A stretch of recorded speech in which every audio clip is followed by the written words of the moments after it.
Hello everyone, welcome to physics pep talk. ಈ ವಿಡಿಯೋದಲ್ಲಿ first concepts ಅನ್ನ ಡಿಸ್ಕಸ್ ಮಾಡಿ ಅದ್ರ ಮೇಲೆ ಬರುವುದಂತಹ ಮಲ್ಟಿಪಲ್ ಚಾಯ್ಸ್ ಕ್ವಶನ್ ಅನ್ನ ಸಾಲ್ವ್ ಮಾಡ್ತಾ ಹೋಗ್ತೀನಿ. ಇಲ್ಲಿ ಫಸ್ಟ್ ಪಾಯಿಂಟ್ ನಿಮ್ಗೆ ಹೆಂಗ್ ಗೊತ್ತಿರಬೇಕು ಅಂದ್ರೆ potential due to isolated point charge ನ ಎಕ್ಸ್ಪ್ರೆಷನ್ ಗೊತ್ತಿರಬೇಕು. That is V is equal to 1 divided by 4 pi epsilon naught Q divided by R ಅಂತ derive ಮಾಡಿರ್ತೀರಾ. Here Q represents the source charge, epsilon represents the absolute permittivity of free space, R ನ distance ಅಂತ consider ಮಾಡ್ಕೊಂತೀವಿ. ಈ ಒಂದು expression ನಾವು KQ divided by R ಅಂತ ನಾವು ಬರ್ಕೊಂತೀವಿ. Here value of K ಗೊತ್ತಿರುತ್ತೆ, that is 9 into 10 to the power of 9 Newton meter square per Coulomb square ಅಂತ ಗೊತ್ತು. Next point work done in moving a charge from one point to other point ಹೆಂಗ್ ಕೊಡ್ತೀವಿ, that is W is equal to Q times potential difference ಅಂತ ನಿಮ್ಗೆ ಗೊತ್ತಿರಬೇಕು. ಇವಾಗ infinite point ಇಂದ ಒಂದು ಗಿವನ್ ಪಾಯಿಂಟ್ ತಗೊಂಡ್ಬಂದ್ರೆ ಏನಾಗುತ್ತೆ, ನಾವು ವರ್ಕ್ ಡನ್ ಏನಂತ ಬರ್ಕೊಂತೀವಿ Q times VP minus V infinity ಅಂತ ಬರ್ಕೊಬಹುದು. V infinity 0 ಆಗಿರುತ್ತೆ, therefore Q times the potential at the given point ಆಗಿರುತ್ತೆ. Next point, no work is done in moving a charge over an equipotential surface. Basic properties ನಮ್ಗೆ ಗೊತ್ತಿರುವಂತದ್ದು ಇದು. Electric field and potential is related by is equal to negative potential gradient ಅಂತ ಗೊತ್ತು, minus dV by dx ಅಂತ ಬರ್ಕೊಂತೀವಿ. ಇಷ್ಟು concept ಮೇಲೆ ಇವಾಗ multiple choice question ಹೇಗೆ ಬರುತ್ತೆ ಅನ್ನೋದನ್ನ ಡಿಸ್ಕಸ್ ಮಾಡ್ತಾ ಹೋಗೋಣ. ಇವಾಗ ಫಸ್ಟ್ ಕ್ವಶನ್ ನೋಡೋಣ. A regular hexagon of side A has a charge Q at each vertex. Potential at the center of the hexagon is. ಇಲ್ಲಿ ಏನ್ ಹೇಳ್ತಾ ಇದೆ ಅಂದ್ರೆ, ಒಂದು ರೆಗ್ಯುಲರ್ ಹೆಕ್ಸಗನ್ ಇದೆ, ಅದರ ಸೈಡ್ A ಇದೆ, ಪ್ರತಿಯೊಂದು ವರ್ಟೆಕ್ಸ್ ಅಲ್ಲೂ Q ಅಷ್ಟು ಚಾರ್ಜ್ ನ ಪ್ಲೇಸ್ ಮಾಡಿದ್ದಾರೆ. ಹಾಗಾದ್ರೆ potential at the centre of the hexagon ಏನು ಅಂತ ಕೇಳ್ತಾ ಇದ್ದಾನೆ. ನಿಮ್ಗೆ ಈ ಒಂದು ಕ್ವಶನ್ ಸಾಲ್ವ್ ಮಾಡ್ಬೇಕಾದ್ರೆ ರೆಗ್ಯುಲರ್ ಹೆಕ್ಸಗನ್ ಏನ ಪ್ರಾಪರ್ಟೀಸ್ ಗೊತ್ತಿರಬೇಕು. ರೆಗ್ಯುಲರ್ ಹೆಕ್ಸಗನ್ ಅಂತ ಬಂದ್ರೆ it consisting of 6 equal sides ಅಂತ ಗೊತ್ತಿರಬೇಕು. Second point, intersection of diagonals is called centre of the hexagon ಅಂತ ಕರಿತೀವಿ. Any triangle inside a regular hexagon is always an equilateral triangle. ಈ ಮೂರು ಪಾಯಿಂಟ್ಸ್ ನಿಮ್ಗೆ ಗೊತ್ತಿದ್ರೆ ಈ ಕ್ವಶನ್ ಅನ್ನ ಈಸಿಯಾಗಿ ಸಾಲ್ವ್ ಮಾಡಬಹುದು. ಇವಾಗ ಒಂದು ರೆಗ್ಯುಲರ್ ಹೆಕ್ಸಗನ್ ಅನ್ನ ಕನ್ಸಿಡರ್ ಮಾಡ್ಕೊಂಡಿದೀನಿ. ಸೈಡ್ A ಇದೆ, ಮತ್ತೆ ಪ್ರತಿಯೊಂದು ವರ್ಟೆಕ್ಸ್ ಅಲ್ಲೂ Q ಅಷ್ಟು ಚಾರ್ಜ್ ಅನ್ನ ಪ್ಲೇಸ್ ಮಾಡಿದ್ದಾರೆ. ಇವಾಗ ನೋಡಿ, the point of intersection of all diagonal ನ O ಅಂತ ರೆಪ್ರೆಸೆಂಟ್ ಮಾಡ್ಕೊಂಡಿದೀನಿ. This is the centre of the hexagon where I will measure the potential due to system of charges. ಇವಾಗ ಯಾವುದೇ ಒಂದು triangle inside the hexagon consider ಮಾಡ್ಕೊಂಡ್ರೆ that is equilateral triangle ಅಂತ ನಾನು ಹೇಳಿದೆ. ಈಕ್ವಿಲ್ಯಾಟರಲ್ ಟ್ರಯಾಂಗಲ್ ನ ಪ್ರಾಪರ್ಟೀಸ್ ಏನಾಗಿರುತ್ತೆ, all the sides are equal and all the interiors angle are equal. ಇಲ್ಲಿ ನೋಡಿ, ಈ ಸೈಡ್ A ಇದೆ, ಹಾಗಾದ್ರೆ ಈ ಸೈಡ್ ಕೂಡ A ಇರುತ್ತೆ, ಈ ಸೈಡ್ ಕೂಡ A ಇರುತ್ತೆ. ಹಾಗಾಗಿ ನಾವು ಏನ್ ಹೇಳ್ಬೋದು ಅಂದ್ರೆ, the distance from the centre of the hexagon to the vertex ಏನಾಗಿರುತ್ತೆ, A ಅಷ್ಟೇ ಡಿಸ್ಟೆನ್ಸ್ ಅಲ್ಲಿ ಇದೆ ಅಂತ ನಾವು ಹೇಳ್ಬೋದು. ಇವಾಗ potential at O due to one charge ಅನ್ನ ಕ್ಯಾಲ್ಕುಲೇಟ್ ಮಾಡಿದ್ರೆ ನಮ್ಗೇನ್ ಬರುತ್ತೆ, V is equal to KQ divided by distance of separation ಏನಿದೆ ದಟ್ ಈಸ್ A ಅಂತ ಬರುತ್ತೆ. ಇವಾಗ potential at O due to system of charges ನ ಕ್ಯಾಲ್ಕುಲೇಟ್ ಮಾಡ್ಕೊಂಡ್ರೆ ದಟ್ ಈಸ್ V0 ಅಂತ ತಗೊಂತೀನಿ. That is equal to algebraic sum of the potential due to individual charges. ಇಲ್ಲಿ 6 charge ಇದೆ, ಎಲ್ಲ ಈಕ್ವಲ್ ಮ್ಯಾಗ್ನಿಟ್ಯೂಡ್ ಮತ್ತೆ ಈಕ್ವಲ್ ಡಿಸ್ಟೆನ್ಸ್ ಅಂತ ಇರೋದ್ರಿಂದ ನಾನೇನ್ ಬರ್ಕೊಂತೀನಿ, 6 times V ಅಂತ ಬರೀತೀನಿ. ಅಂದ್ರೆ ಈ ಒಂದು ಪಾಯಿಂಟ್ ಅಲ್ಲಿ ಡ್ಯೂ ಟು ಇಂಡಿವಿಜುವಲ್ ಚಾರ್ಜ್ ನ ನೀವು ಕ್ಯಾಲ್ಕುಲೇಟ್ ಮಾಡಿದ್ರೆ ಪೊಟೆನ್ಷಿಯಲ್ ಇಷ್ಟೇ ಬರುತ್ತೆ, ಅದರಿಂದ 6 times V ಅಂತ ಬರ್ಕೊಂಡಿದ್ದೀನಿ. ಇದನ್ನ ನಾನೆಂತ ಬರ್ಕೊಬಹುದು, 6 times KQ divided by A ಅಂತ ಬರ್ಕೊಬಹುದು. Therefore, the potential at the center of the hexagon is equal to 6 KQ divided by A. Therefore, option D is the correct answer for this question. Let us look into the next question. The electric potential at a point x, y, z is given by V is equal to minus x square y minus x z cube plus 4. The electric field E vector at that point is. ಇಲ್ಲಿ ಏನ್ ಕೊಟ್ಟಿದ್ದಾನೆ ಅಂದ್ರೆ, potential at this point ಕೊಟ್ಟಿದ್ದಾನೆ, that is given to be minus X square Y minus X Z cube plus 4 ಅಂತ ಕೊಟ್ಟಿದ್ದಾನೆ. ಇಲ್ಲಿ ಏನ್ ಕೇಳ್ತಾ ಇದ್ದಾನೆ ಅಂದ್ರೆ, ಎಲೆಕ್ಟ್ರಿಕ್ ಫೀಲ್ಡ್ ಕೇಳ್ತಾ ಇದ್ದಾನೆ ಅಟ್ ದಿಸ್ ಪಾಯಿಂಟ್. ಈ ಒಂದು ಪಾಯಿಂಟ್ ಸ್ಪೇಸ್ ಅಲ್ಲಿ ಇರೋದ್ರಿಂದ resultant electrical field will have the component along x y and z direction. ಅದರಿಂದ ರಿಸಲ್ಟೆಂಟ್ ಎಲೆಕ್ಟ್ರಿಕಲ್ ಫೀಲ್ಡ್ ನ ನಾನೇನಂತ ಬರೀಬಹುದು, EXI cap plus EYJ cap plus EZ K cap ಅಂತ ಬರ್ಕೊಬಹುದು. ಇವಾಗ ನಮಗೆ ಗೊತ್ತಿದೆ ಇ ಎಕ್ಸ್ ಅಂದ್ರೇನು, negative potential gradient, that is d v divided by D x into I cap ಅಂತ ಬರ್ಕೊಬೋದು. ಇ ವೈ ಅಂದರೆ minus D V by D y ಅಂತ ಗೊತ್ತು, that is into J cap. E Z ಅಂದರೆ minus D V by D Z into K cap ಅಂತ ಬರುತ್ತೆ. ಇವಾಗ minus of D V by D X ಅನ್ನ ಕಂಡುಹಿಡ್ಕೊಳ್ಳೋಣ. This is equal to minus of D by D X of potential ಏನಿದೆ minus X square Y minus X Z cube plus 4 ಅಂತ ಬರುತ್ತೆ. ಇದನ್ನ differentiate ಮಾಡಿದ್ರೆ ನಮ್ಗೆ ಏನ್ ಬರುತ್ತೆ, ಮೈನಸ್ ಆಫ್ ವೈ ಕಾನ್ಸ್ಟೆಂಟ್ ಇರುತ್ತೆ, ಡಿಫ್ರೆನ್ಶಿಯೇಷನ್ ಆಫ್ ಎಕ್ಸ್ ಸ್ಕ್ವೇರ್ ಏನಾಗಿರುತ್ತೆ 2x ಬರುತ್ತೆ, ಅದರಿಂದ ಮೈನಸ್ 2xy ಅಂತ ಬಂತು. ಇಲ್ಲಿ ಝೆಡ್ ಕ್ಯೂಬ್ ಕಾನ್ಸ್ಟೆಂಟ್ ಇದೆ, differentiation of X with respect to X 1 ಇರೋದ್ರಿಂದ ಮೈನಸ್ ಝೆಡ್ ಕ್ಯೂಬ್ ಇಂಟು 1 ಅಂತ ಬರುತ್ತೆ. This is equal to 2xy plus Z cube ಅಂತ ಬಂತು.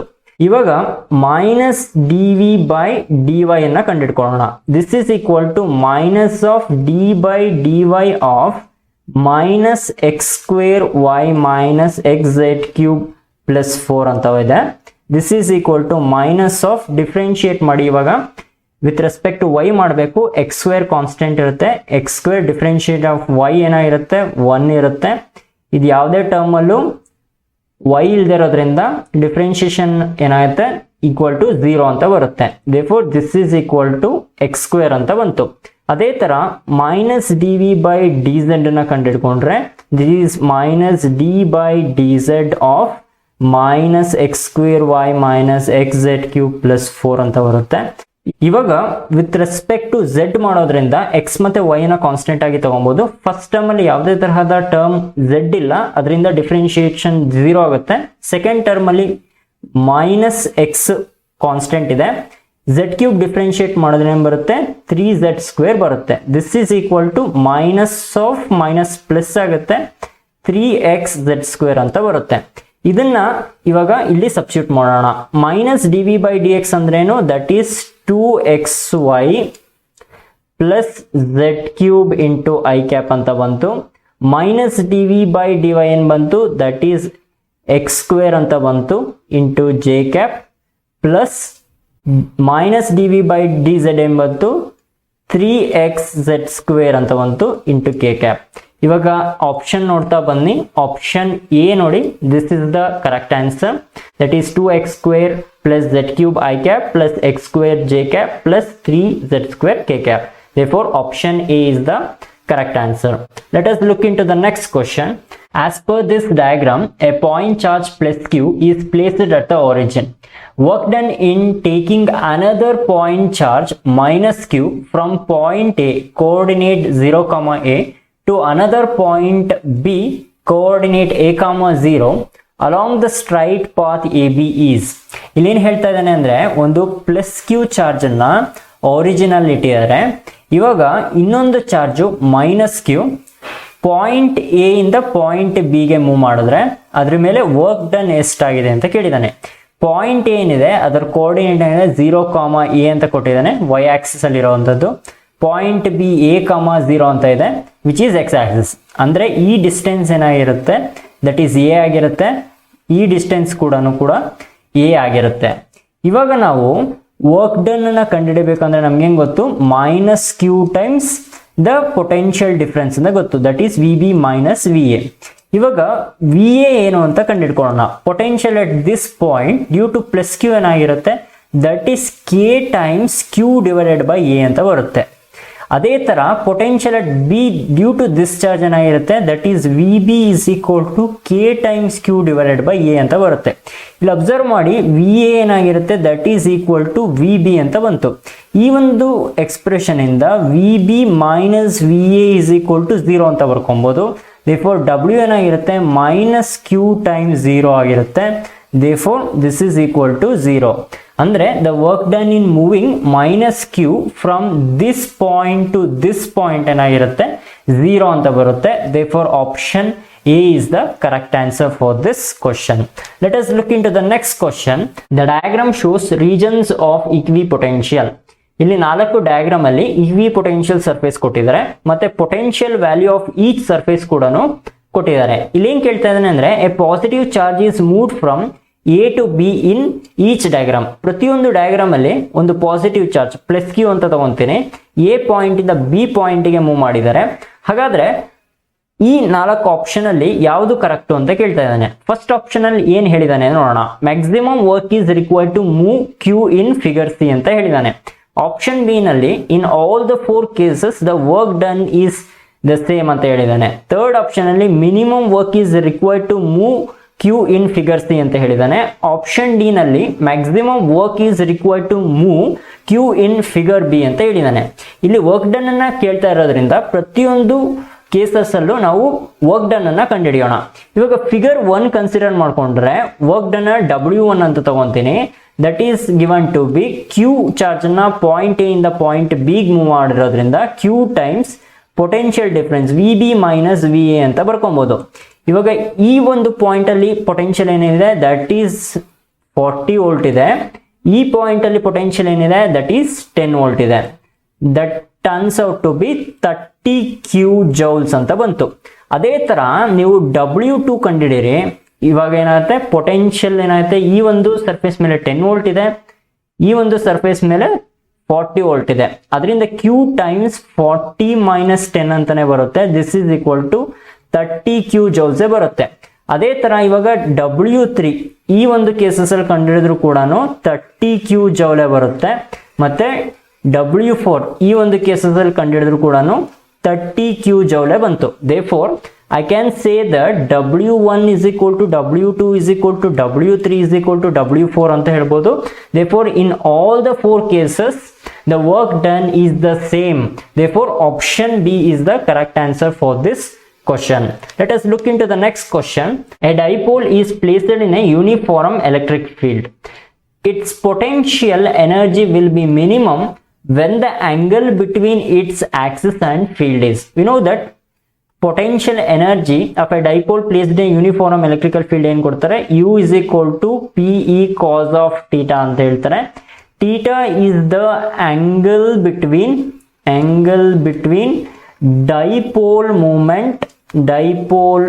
moment and electrical field ಅಂತ ನಮಗೆ ಗೊತ್ತಿದೆ.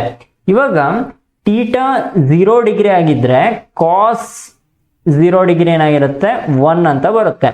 Therefore, U minimum ಏನಾಗಿರುತ್ತೆ that is equal to minus P cos of 0 degree that is equal to minus PE. This is U minimum. Potential energy ಏನಾಗಿರುತ್ತೆ that is negative ಆಗಿರುತ್ತೆ. Therefore, it will be minimum when the angle between dipole moment and electrical field is 0. Therefore, option A is the correct answer. Next question ನೋಡೋಣ. A dipole is placed in a uniform electric field. Its potential energy will be maximum when the angle between its axis and the field is. ನಮಗೆ potential energy expression ಗೊತ್ತು, U is equal to minus PE cos of theta. ಇವಾಗ theta is the angle between dipole moment and electrical field ಅಂತ ಹೇಳಿದ್ದೆ. ಇವಾಗ theta 180 degree ಆಗಿದ್ರೆ ಅಥವಾ pi radian ಅಂತ ಹೇಳಿದ್ರೆ U ಏನಾಗಿರುತ್ತೆ that is potential energy will be maximum, that is equal to minus PE cos of pi radian ಅಂತ ಬರುತ್ತೆ. This is equal to minus PE cos pi ಏನಾಗಿರುತ್ತೆ minus 1 ಆಗಿರುತ್ತೆ. Therefore, potential energy ಏನಾಗಿರುತ್ತೆ that will be maximum, that is equal to P into E ಅಂತ ಬರುತ್ತೆ. Therefore, option B is the correct answer for this question. Let us look into the next question. Which of the following graph shows the correct variation of magnitude of potential energy of a dipole when rotated from stable equilibrium to unstable equilibrium? ಇಲ್ಲಿ 4 graph ಕೊಟ್ಟಿದ್ದಾರೆ. ಈ 4 graph ಅಲ್ಲಿ potential energy of a dipole with respect to theta ಹೇಗೆ vary ಆಗುತ್ತೆ ಅಂತ ಕೇಳಿದಾನೆ. ಇಲ್ಲಿ stable equilibrium ಅಂದ್ರೆ this correspondings to theta is equal to 0 degree. ಅಂದ್ರೆ ಡೈಪೋಲ್ ಮೂಮೆಂಟ್ ಮತ್ತೆ ಎಲೆಕ್ಟ್ರಿಕಲ್ ಫೀಲ್ಡ್ ಮಧ್ಯೆ ಇರುವಂತಹ ಆಂಗಲ್ 0 ಡಿಗ್ರಿ ಆಗಿದ್ರೆ then the dipole is under stable equilibrium condition ಅಂತ ಇರ್ಬೋದು. ಅದೇ ತರಹ theta is equal to pi ಆದ್ರೆ dipole will be under unstable equilibrium ಅಂತ ನಾವು ಹೇಳ್ತೀವಿ. ಇವಾಗ ಪೊಟೆನ್ಷಿಯಲಿನ ಎಕ್ಸ್ಪ್ರೆಷನ್ ಏನ್ ಕೊಡ್ತಾರೆ, minus PE cos of theta ಅಂತ ಕೊಡ್ತಾರೆ. ಇಲ್ಲಿ ನೋಡಿ ಗ್ರಾಫ್ ಅಲ್ಲಿ 0 π/2 ಪೈನ ಪ್ಲಾಟ್ ಮಾಡಿದಾನೆ.